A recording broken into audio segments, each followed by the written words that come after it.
प्रोनेसिस investor academy के इस brand new video में आप सभी का बहुत बहुत स्वागत है। इस वीडियो में मैं आपको दो वेरी इंपॉर्टेंट अपडेट्स देने जा रहा हूं।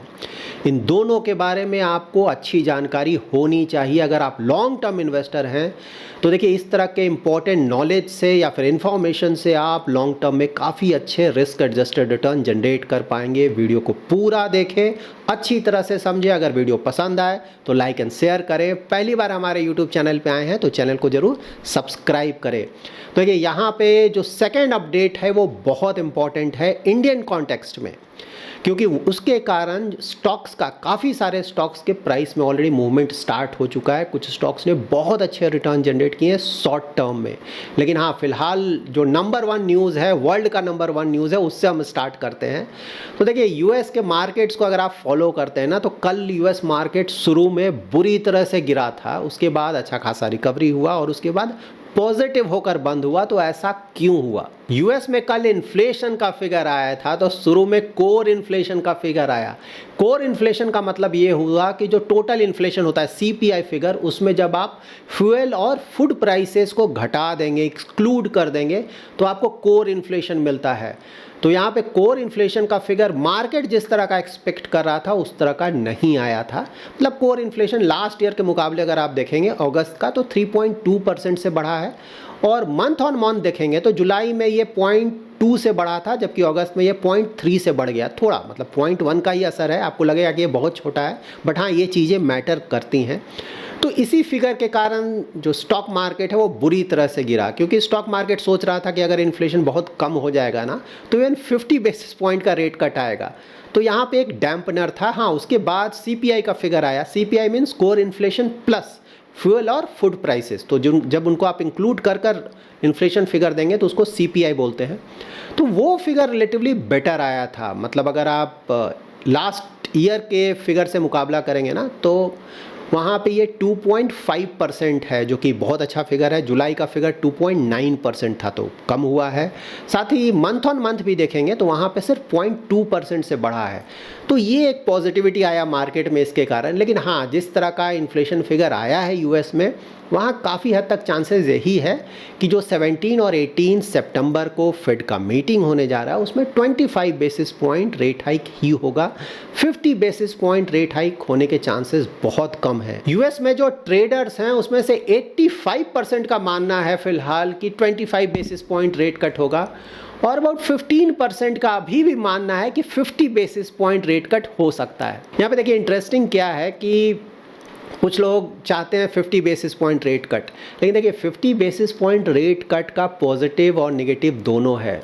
50 बेसिस पॉइंट रेट कट का पॉजिटिव ये है कि ना, इकोनॉमी में और ज़्यादा बूस्ट आएगा, थोड़ी जल्दी आएगा, तो ओवरऑल कंपनीज़ के लिए अच्छा है, इकोनॉमी के लिए अच्छा है। एक ये तो पॉजिटिविटी है वहाँ पे। लेकिन नेगेटिव ये है कि अगर फेड ने 50 बेसिस पॉइंट का रेट कट कर दिया तो वहाँ पे काफ़ी लोग डर भी जाएंगे। उन्हें लगेगा कि ऐसा तो नहीं है कि यूएस इकोनॉमी में ऑलरेडी कुछ प्रॉब्लम स्टार्ट हो गया है, जिसके बारे में हमें नहीं पता है लेकिन फेड को पता है, इसीलिए फेड ज़्यादा रेट कट कर रहा है। तो उसके कारण हो सकता है कि कहीं कहीं पैनिक का भी मूड बन जाए, जिसके कारण हो सकता है स्टॉक मार्केट गिर भी जाए। You never know.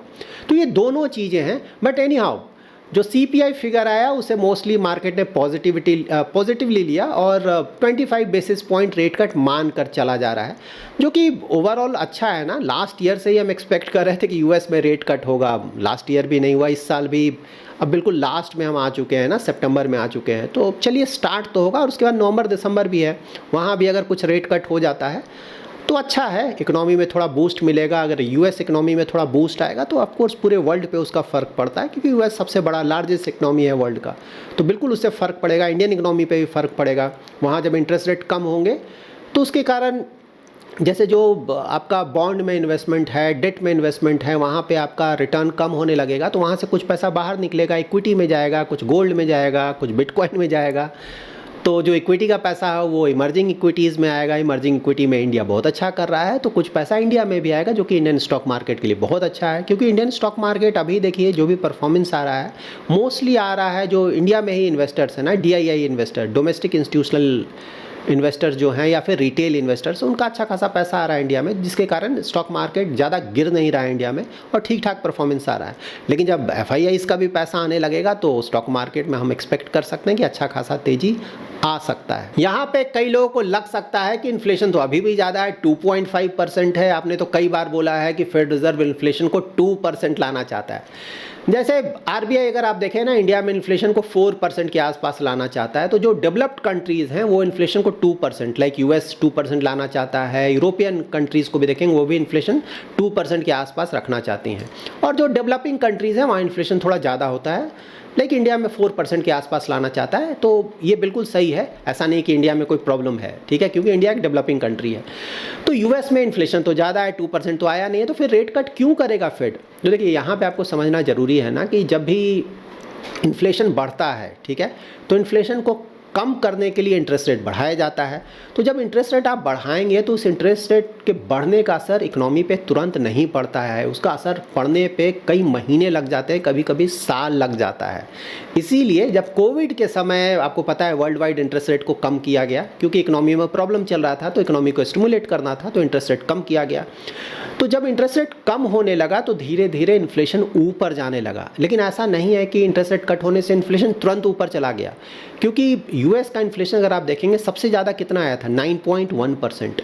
तो 9.1% वो 2020 में भी नहीं हुआ, 2021 में भी नहीं हुआ, वो 2022 के मिड में हुआ। तो आप समझ सकते हैं असर होने में कितना टाइम लगता है इन चीज़ों का। तो उसके बाद ही फिर US शुरू में तो उसने एक्शन नहीं लिया, उसे लगा कि ये जो इन्फ्लेशन बढ़ा है खुद ब खुद घट जाएगा, लेकिन जब नहीं घटा, बढ़ने लगा, तो उसके बाद फिर US ने भी इंटरेस्ट रेट हाइक स्टार्ट कर दिया। तो उसी तरह जैसे इंटरेस्ट रेट जब आप घटाएंगे तो उसका असर आने में टाइम लगता है, उसी तरह से जब आप इंटरेस्ट रेट बढ़ाएंगे तो उसका असर आने में टाइम लगता है। इसीलिए US तो काफ़ी समय से इंटरेस्ट रेट हाइक कर रहा है, लेकिन फिर भी इन्फ्लेशन धीरे धीरे घट रहा है, ऐसा नहीं कि एक बार में घट गया। तो यहाँ पे हमें ध्यान में रखना है कि जो इंटरेस्ट रेट कट होगा उसका असर तुरंत नहीं होगा, अभी भी जो हाई इंटरेस्ट रेट है उसका ही असर होगा मार्केट पे। तो उस हाई इंटरेस्ट रेट के कारण ये जो इन्फ्लेशन है वो समय के साथ और भी कम होगा। और अगर यहाँ से फेड रिजर्व इंटरेस्ट रेट कम करना स्टार्ट करता है तो उसका असर होने में कई महीने लग जाएंगे।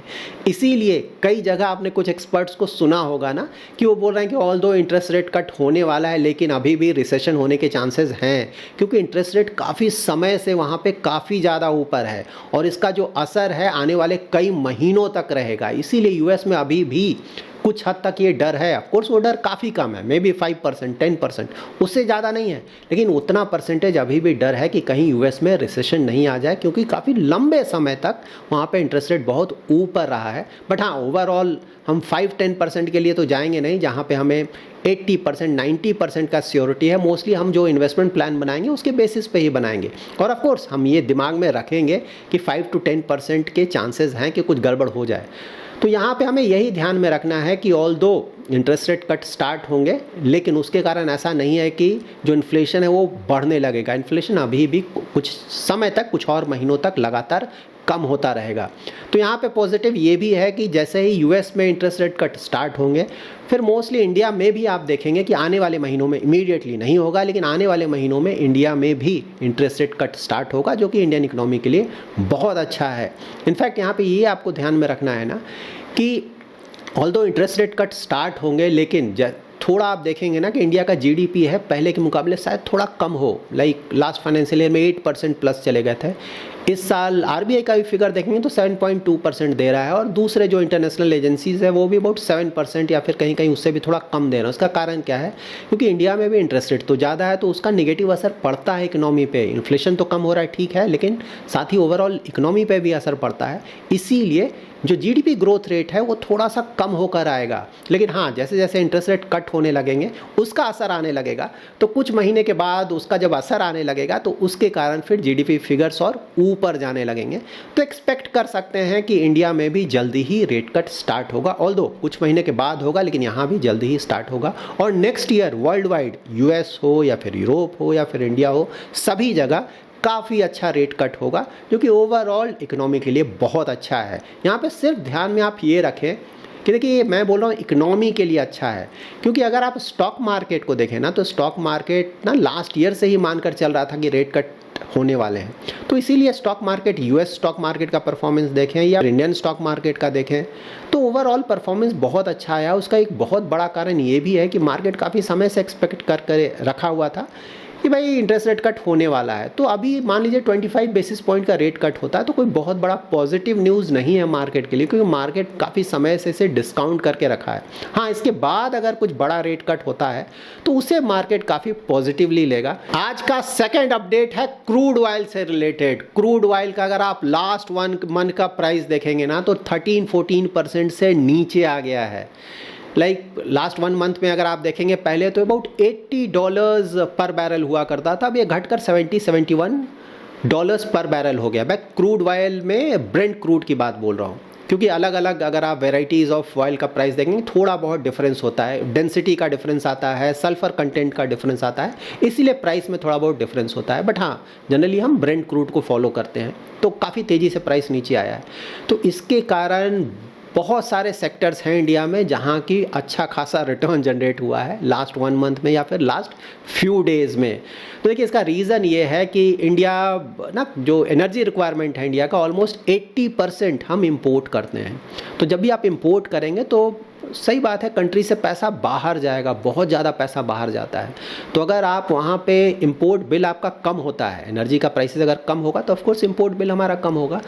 तो उसके कारण जो इकोनॉमी है, इंडियन इकोनॉमी है, उस पर बहुत ज़्यादा पॉजिटिव असर पड़ता है। बहुत सारी कंपनीज़ हैं, सेक्टर की कंपनीज़ हैं जो कि क्रूड पे बहुत ज़्यादा डिपेंडेंट हैं।